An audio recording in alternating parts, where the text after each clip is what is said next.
ono mukulu wabo byakukuta nabyo tukole political party nga Mpuuga yagikulira bagiteekemu ssente twekweke nga Muhoozi ali eri ajja giwamba.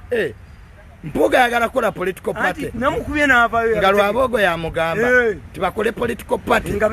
nga beekwese nga Mpuuga yagikulira.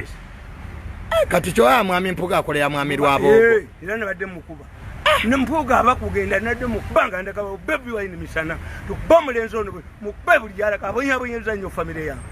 Mpuuga ne mukwata obutambi emirundi eki akakagwaga mutuule mukagobe watete temusobola kagoba kabwanika mukagobe mu kibiina kyammwe kafere kajje n'abantu gindi kabonera ne kabasuuza mu Kampala bawambe ekibiina mugobembwa bwanika badaga wamba no gobembwa gye bayita bwanika gobembwa mukakube mukajje mu meeting zammwe zonna mbwa yennyini eyombwa kaferia perennial feria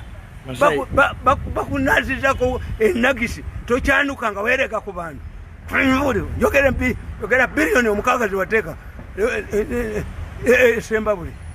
mukakube abantu bebakalabirawo kakubama abantu bakakuba amayinja bakajjemu empale mukagoba officially Bobi Wine to restore his status ayina kwataka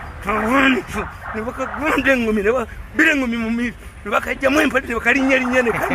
nekaniye nagisi